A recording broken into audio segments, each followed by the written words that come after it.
Hello students, so welcome to this video.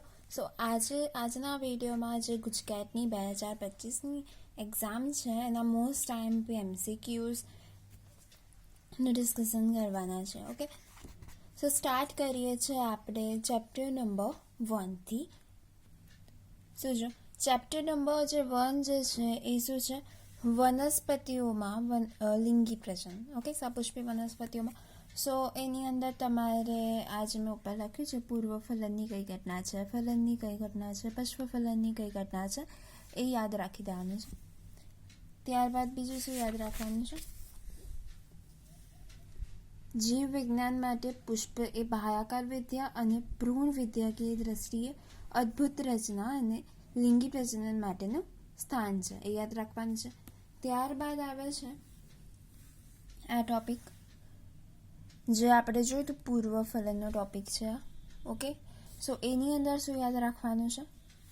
એની અંદર MCQ બહુ બધી વાર પૂછાઈ ગયો છે કે સૌથી અંદરનું દિવાલનું સ્તર એ પોષક સ્તર છે. એટલે કે આ જે તમે અહીંયા જુઓ છો તો આ શું છે? પરાગરજ છે આ. ઓકે, અને આ પુકેસર છે આખું. પરાગાશય છે આ. પરાગાશય એ કેવી રચના છે?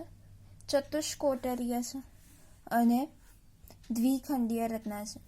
એની અંદર 4 બાજુ 4 લઘુ બીજાણુઓ ધાનીઓ આવેલી છે અને લઘુ બીજાણુઓ ધાની પછી એમાંથી શું બને છે? પરાગ કોથળીનું નિર્માણ થાય છે. એટલે આ કોન્સેપ્ટ તમારે ખાલી કોન્સેપ્ટ જ સમજવાનો છે. એના પછી શું છે? જે દિવાલોના સ્તર છે આ જાગૃતિ છે એ બી પૂછાતી હોય છે. ચોપડીની બધી જ આકૃતિઓ કરી દેવાની છે. આ PYQ છે, એની અંદર શું પૂછાયો હતો? અહીંયા આ રીતે XYZ આપેલું હોય અને આપણે કહેવાનું કે આ શું છે.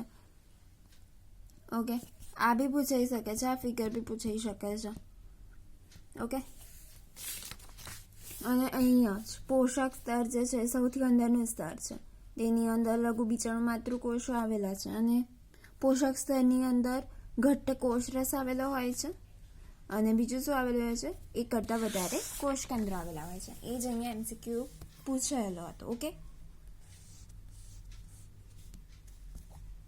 પછી બીજું તો તમારે પ્લોઇડી જે હોય એ યાદ રાખવાની કે જેમ કે અહીંયા આ પોષક સ્તરની અંદર લઘુ બીજાણુ માતૃકોષ આવેલો છે. ઓકે, સો હવે આ જે લઘુ બીજાણુ માતૃકોષ છે એની પ્લોઇડી શું છે? એટલે કે એ કહેવાય છે 2n છે. લઘુ બીજાણુ માતૃકોષ કેવો હોય છે? 2n. લઘુ બીજાણુ માતૃકોષ અર્ધીકરણ પામશે અને લઘુ બીજાણુ બનાવશે અને આ જે આખી પ્રક્રિયા છે એને આપણે શું કહીએ છીએ? લઘુ બીજાણુ જનન કહીએ છીએ. ઓકે, જો 2n માંથી અહીંયા શું થઈ જશે? n બનશે અને લઘુ બીજાણુ જે છે એ કેવું હોય છે? લઘુ બીજાણુ ચતુષ્ક બનાવે છે. આ લઘુ બીજાણુ ચતુષ્ક છે.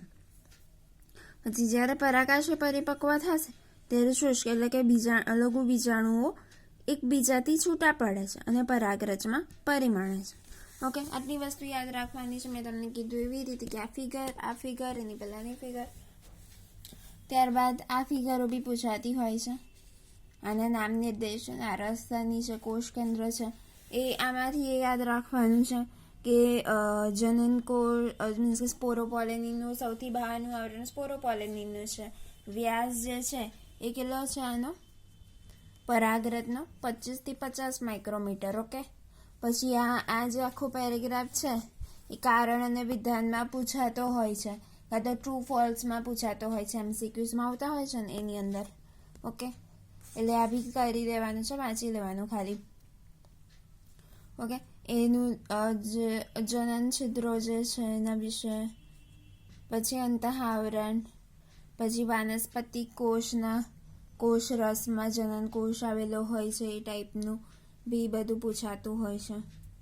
ઓકે, 60%માં દ્વિકોષીય હોય છે. ઓકે, એટલે 40%માં ત્રિકોષીય હોય છે. જનન કોષે સમવિભાજન પામીને 2 નરજન્યુઓ સર્જે છે અને નરજન્યુનું કાર્ય શું છે? જે નરજન્યુ એમને અહીંયા સર્જશે એ આના પછી જ્યારે પરાગરજ જે બીજી વનસ્પતિની સ્ત્રી કેસરની જે પરાગાસન છે એના પર જ્યારે જશે ઓકે, અને ત્યાં સ્થાપિત થશે પછી પરાગરજમાંથી પરાગ નલિકાના વિકાસ માટે તે જરૂરી બનશે. ઓકે, હવે આના પછીનો આ ક્વેશ્ચન છે, આ પીવાયક્યુ છે ગુજરાતનો. એની અંદર ટ્રુ ફોલ્સમાં પૂછાયું હતું. અહીંયા ઘઉંની જગ્યાએ ચોખા કીધું હતું અને એવું લખ્યું હતું કે ચોખાની સાથે આવેલી અશુદ્ધિ ગાજર ઘાસ નહોતું લખ્યું, એની અંદર પાર્થેનિયમ લખ્યું હતું. એટલે જે ઇંગ્લિશ જે નેમ્સ જે છે એ બી તમારે એની બાજુના તૈયાર કરવાના છે. ઓકે, ભારતમાં પ્રવેશેલ છે જે સર્વવ્યાપી છે, તો ઘઉં આવે એની જગ્યાએ એમાં ચોખા આપ્યું હતું એટલે ફોલ્સ હતું એ પેપરની અંદર. પણ એટલે આ રીતે લાઇન બાય લાઇન આવે છે. એની ઉપર બી જો અહીંયા ડિઝીઝ આપેલી છે તમને શ્વાસવાહિકાની. ઓકે, યાતના બ્રોન્કાઇટિસ, શ્વસન માર્ગ સંબંધિત રોગો અસ્થમા અને બ્રોન્કાઇટિસ અને શ્વાસવાહિકાની યાતના. ઓકે, એ બી તમારે યાદ રાખી દેવાનું છે. અને આ ફિગરનું નેમ શું છે? એક પરાગરજ જો આ શું છે? પરાગરજ ચતુષ્કમાં છે અને બીજું શું છે? પુખ્તતાની અવસ્થા, પરાગરજની પુખ્તતાની અવસ્થા. ઓકે, પરાગરજ ચતુષ્કમાં ક્યારે હતી? અહીંયા ચતુષ્કમાં હતી. પછી જ્યારે આવી રીતે 4 બની ગઈ પછી ધીરે ધીરે એની પુખ્તતાની અવસ્થા આવી. રાઈટ. ઓકે, સારી ખબર પડી ગઈ. વધારે આપણે આગળ વધીએ. આની અંદર બી આ ક્વેશ્ચન બી મીન્સ કે વિધાન સાચા છે કે ખોટા, એની અંદર આ ક્વેશ્ચન બી પૂછાયો હતો. એની અંદર એ તમે જોઈ શકો છો કે પરાગરજ પોષક તત્વોથી સમૃદ્ધ હોય છે. હાલના વર્ષોમાં પરાગરજની ગોળીનો પૂરક આહાર તરીકે ઉપયોગ કરવામાં આવે છે. ઓકે, પછી પશ્ચિમી દેશો, તમને પશ્ચિમી દેશોની જગ્યાએ બીજું બી પૂછી શકે કે પશ્ચિમી જેમ કે અહીંયા કેવું ઘઉંની જગ્યાએ ચોખા પૂછ્યું હતું, એવી રીતે પશ્ચિમી દેશોની જગ્યાએ તમને પૂર્વીય દેશો એવું કંઈક લખીને આપે તો એ ખોટું કહેવાય છે. પશ્ચિમી દેશોમાં જો અહીંયા ઇંગ્લેન્ડ છે.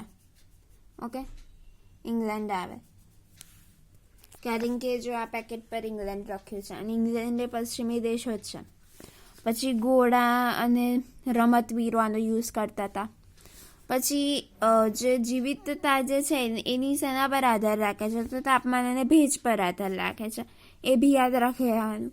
પછી કેટલાક ધાન્યો છે જેમ કે ઘઉં અને ચોખા, તો એ 30 મિનિટ સુધી એમની જીવિતતા હોય છે, એ યાદ રાખવાનું. પછી રોઝેસી, લેગ્યુમિનેસી અને સોલેનસી, આ કુળના સભ્યો બી પૂછાઈ શકે, કંઈ બી પૂછાઈ શકે. તો લેગ્યુમિનેસીમાં શું આવે છે? રોઝેસીમાં શું આવે છે? કઠોર વર્ગની વનસ્પતિ. પછી લેગ્યુમિનેસીમાં પછી સોલેનસીમાં ધતુરા અને બટાકા. ઓકે, તો એ બધા આવે છે. તો એવું બી એક ક્વેશ્ચન પૂછી શકે. આ ક્વેશ્ચન ક્યારે પૂછાયો નથી, પછી આ ક્વેશ્ચન બી પૂછાયો નથી, છેલ્લા 5 વર્ષની અંદર નહીં પૂછાયો. પછી -196 ડિગ્રી સેલ્સિયસ ટેમ્પરેચર રાખવામાં આવે છે, આ ક્વેશ્ચન પૂછાયો હતો પીવાયક્યુ, હમણાં જ પૂછાયો હતો 1-2 વર્ષ પહેલાં જ. ઓકે, પછી આ તો મોસ્ટ આઈએમપી એટલે મોસ્ટ આઈએમપી છે. આ જે 2 પેજ છે ને આખી ચોપડીના મોસ્ટ આઈએમપી પેજ છે ને એવું કહું તોય ચાલે. આ પેજમાંથી તો એક ક્વેશ્ચન આવે અને આવે જ. આ વખતે બોર્ડના પેપરમાં બી આ ક્વેશ્ચન આવ્યો હતો, બરાબર. ગુજકેટમાં બી ચાન્સીસ છે, નીટમાં બી આવતા હોય છે આના ક્વેશ્ચન. બોર્ડમાં 4 માર્કનો ના 1 માર્કનો, એટલે કુલ આટલી જ ફિગરમાંથી 5 માર્કનો ક્વેશ્ચન આવ્યો હતો. ઓકે, ગયા વખતના મીન્સ કે આની પહેલાંના છેલ્લા 5 વર્ષના પેપરનાથી એક પેપરમાં એક એવો ક્વેશ્ચન આવ્યો છે કે ચંપા એટલે કે માઇકેલી એને કહે છે, એ બહુસ્ત્રી કેસરીય મુક્ત સ્ત્રી કેસર છે. આ બહુસ્ત્રી કેસરીય છે અને મુક્ત સ્ત્રી કેસર છે. ઓકે, બરાબર. બીજો બી એક MCQ આવ્યો છે, આની પહેલાં બી આવ્યો જશે. આ બધામાંથી એકને ગુજકેટમાં બધા આવી ગયા છે. આ જે 2 ફિગર છે આ 2માંથી તો આવતા જ હોય છે MCQ. જે ત્યાં બોર્ડમાં આવ્યો એવી રીતે આ બી પહેલાં ગુજકેટમાં આવેલો છે. ઓકે, જો અફીણનું નામ છે પાપાવર. ઓકે, આ છે અફીણ જેને આપણે કહે છે પાપાવર, અને આમાં છે બહુસ્ત્રી કેસરીય સ્ત્રી કેસર. ઓકે, પછી છે NCERTની લાઇન બાય લાઇનમાં આ 2 ક્વેશ્ચન બી આવેલા છે, પીવાયક્યુના જ છે. 1 વર્ષમાં આ એક લાઇનનો MCQ પૂછ્યો હતો અને એના પછીના જ બીજા વર્ષમાં એની નીચેની લાઇન એટલે કે આ લાઇનનો MCQ પૂછ્યો હતો. એટલે આ લોકો જે બી MCQ કાઢે છે એ લોકો એકના એક ટોપિકોમાંથી જ MCQ પૂછે છે. મોસ્ટલી. એટલે એટલા ટોપિકો તમે કરીને જાઓ ને તો બી તમને MCQમાં આવી જાય સારા એવા 20 જેટલા માર્ક્સ તો. ઓકે, સો જો મહાબીજાણુધાની તો અંડક એ નાની રચના છે જે દંડ વડે જરાયુ સાથે જોડાયેલ હોય છે, જેને અંડનાળ કહે છે. ઓકે, જે અંડક જે છે ને એ જરાયુ સાથે શેના વડે જોડાયેલી છે? અંડનાળ. અને અંડક અને અંડનાળ એ બંને શેના વડે જોડાયેલા છે? બીજ કેન્દ્ર. અંડક જરાયુ સાથે અંડનાળ સાથે જોડાયેલી છે અને અંડક અને અંડનાળ એ બીજ કેન્દ્ર વડે જોડાયેલા છે. આમાં બી જોઈ શકો છો તમે જ રીતે અંડક અને અંડનાળ એ બીજ કેન્દ્ર વડે જોડાયેલા છે. ઓકે, તો IMP છે. આના સિવાય બીજી એક વસ્તુ બી MCQમાં પૂછાતી હોય છે એ કે પ્લોઇડી. મેં તમને કીધું એ જ પ્રદેની પ્લોઇડી છે 2n, મહાબીજાણુ માતૃકોષોની પ્લોઇડી છે 2n. એ જ રીતે લઘુ બીજાણુ માતૃકોષોની પ્લોઇડી કઈ હતી? 2n હતી. પછી માદા જન્યુજનની પ્લોઇડી n અને મહાબીજાણુની પ્લોઇડી બી n. અર્ધીકરણ થઈને જેનું નિર્માણ થાય ને બધાની પ્લોઇડી n. પછી આ ફિગર બી તમે જોઈ શકો છો. મહાબીજાણુ માતૃકોષ, પ્રદે, અંડછિદ્રીય છેડો આસાની છે. એક મોટો મહાબીજાણુ માતૃકોષ દર્શાવતા અંડકના ભાગો.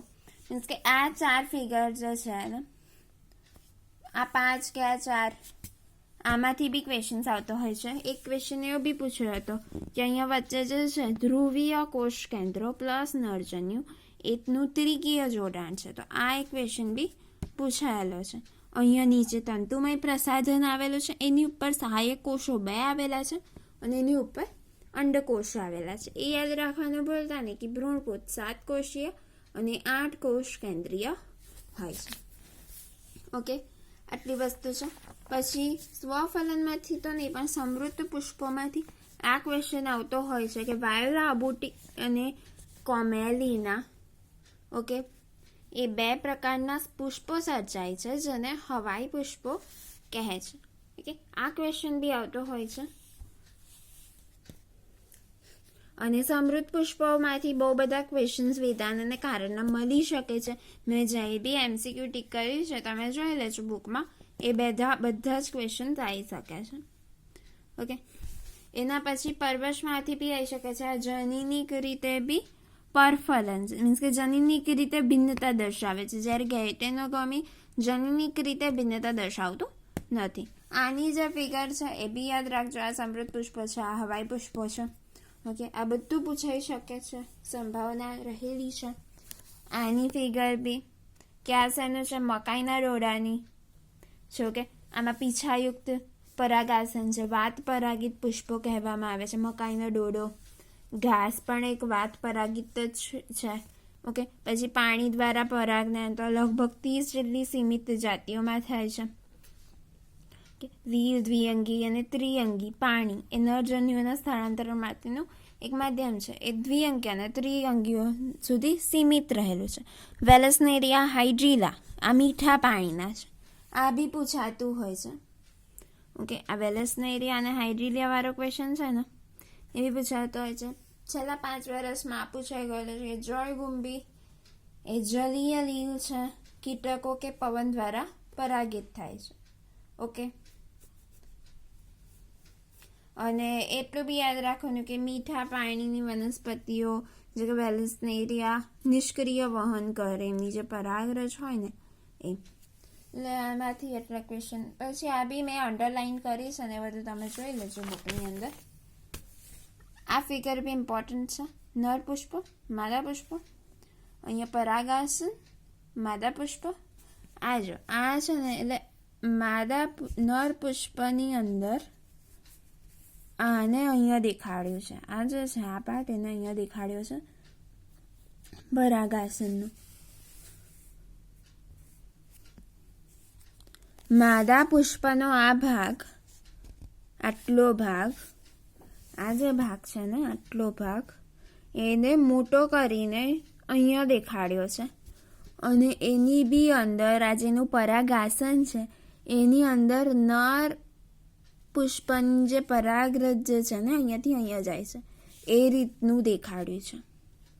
ઓકે, પછી આ મારો જે MCQ છે એની નીચેનો વેલેસ્નેરિયા દ્વારા આ છે ને વેલેસ્નેરિયાવાળા આ યાદ રાખજો. વેલેસ્નેરિયા પાણી દ્વારા પરાગનયન. તો આ વેલેસ્નેરિયાનું પાણી દ્વારા પરાગનયન છે. ઓકે. એના પછી કીટક દ્વારા પરાગનયન, જે આપણું 12મું કે એવું કંઈક ચેપ્ટર છે એની અંદર બી આવે છે ને સહકારિકતામાં. આ ઉદાહરણ છે બરાબર. પછી આટલા MCQs છે. પછી આ જે દ્વિસદની અને એક સદની વાળા MCQs છે ને એ બી પૂછાતો હોય છે, કારણ કે આ કન્ફ્યુઝ કરે એવા MCQ છે. આની અંદર કીધું છે કે દિવેલા જો ઘેટે પપૈયા જે છે ને એ કેવું છે દ્વિસદની છે અને દિવેલા અને મકાઈ એક સદની છે, એટલું યાદ રાખી દેજો. ઓકે. એટલે દિવેલા અને મકાઈમાં ઘેટેનો ગેમી તો થાય છે, પરંતુ પપૈયું એ દ્વિસદની છે એટલે એમાં ઘેટેનો ગેમી અને સ્વફલન બંને અટકાઈ શકે છે. જો બકા ઘેટેનો મીન્સ એક સદની વનસ્પતિ એટલે શું? જેની અંદર નર અને માદા બંને હોય તેને એક સદની કહેવાય. દિવેલા અને મકાઈ એ એક સદની છે એટલે એની અંદર નર અને માદા બંને છે. ઓકે. એક ડાળી પર નર થતું હોય બીજી ડાળી પર માદા થતું હોય. જો એવું થતું હોય તો એમાં ઘેટેનો ગેમી તો થવાની જ છે. ઓકે. સ્વફલન નહીં થાય પણ ઘેટેનો ગેમી તો થશે જ ને. એ જ રીતે જો દ્વિસદની વનસ્પતિ એટલે એમાં ઘેટેનો ગેમીને અટકાવી શકાતું નથી, પણ પપૈયું છે એ દ્વિસદની છે. દ્વિસદનીમાં શું હોય? એક જ વનસ્પતિ પર એક જ થાય, કાં તો નર કાં તો માદા. ઓકે. તો પપૈયુંની જે વનસ્પતિ હોય એક પપૈયાની વનસ્પતિ નર હોય તો બીજી અલગ પપૈયાની વનસ્પતિ હોય કે જે માદા હોય, એટલે એની અંદર દ્વિસદની એટલે એમાં ઘેટેનો ગેટની અને સ્વફલન એ બંને એમાં અટકાવી શકાય. તો આ MCQ પૂછાય છે, તો આ કોન્સેપ્ટને બી ધ્યાન રાખજો. ઓકે. આ ફિગર પૂછાતી હોય છે, આની ક્રોપ કરીને અહીંયા મૂકી દીધી છે આ બે ફિગર. આ ફિગર બી પૂછાતી હોય છે. ઓકે. પછી ઇમેસ્ક્યુલેશન જે છે એ કોથળી ચડાવી અને થોડી ઘણી પદ્ધતિઓ એની બી પૂછાતી હોય છે. આની ફિગર બી પૂછાતી હોય છે. દ્વિકીય જોડાણ કોનામાં છે, ત્રિકીય જોડાણ કોનામાં છે એ પૂછાતે છે. આ બી સારો એવો ક્વેશ્ચન છે કે નાળિયેરનું પાણી જે છે મુક્ત કોષ કેન્દ્રીય ભ્રૂણપોષ છે, જેમાં અને એની અંદર જે સફેદ ઘર કે માવો છે એ કોષીય ભ્રૂણપોષ છે. આપણે જોયું કે ભ્રૂણપોષ એ 3N છે અને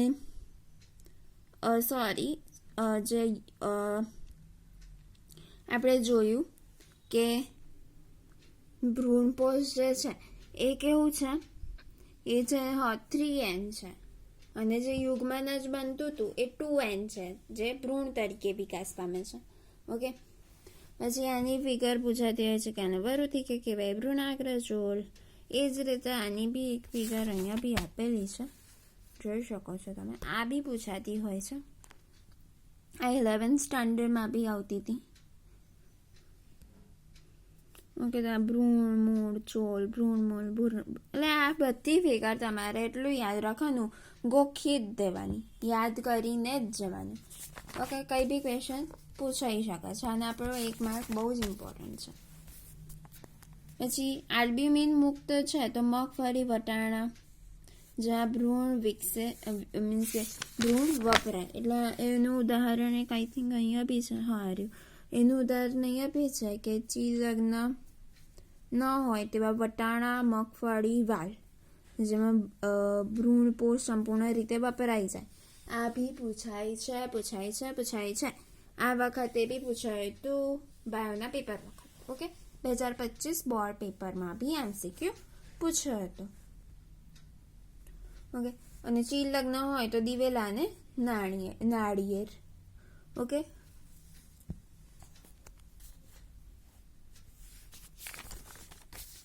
સો પછી અહીંયા આ ક્વેશ્ચન બી ફેવરેટ ક્વેશ્ચન છે. કાળા મરી બીટમાં પ્રદેહનો કેટલો ભાગ વપરાય વગરનો રહે છે જેને બીજ દેહ શેષ કહે છે. પછી અંડર સુષુપ્તતા છે 10-15% ભેજની શુષ્ક. આ બધું યાદ રાખવાનું. મેં તમને જેટલું બી મેં આવી રીતે ટીક કરેલું છે ને PYQમાં પૂછાયેલા છે એવા જ MCQs છે કે જે મેં યલો અને આવી રીતે ઓરેન્જથી મેં ટીક કરેલા છે. બધા પીવાયક્યુમાં 5 વર્ષના છેલ્લા 5 વર્ષના એમસીક્યુ છે. આવું જે નીચે મેં ટીક કરેલું છે ને એમસીક્યુ. ઓકે, સો આ બી તમે જોઈ લેજો.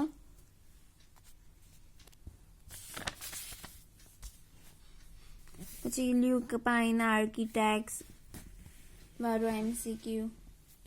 જો બોર્ડને આ જે અસંયોગી જનન છે ને એમાંથી એમસીક્યુ કાઢવાનું બી બહુ ગમે છે.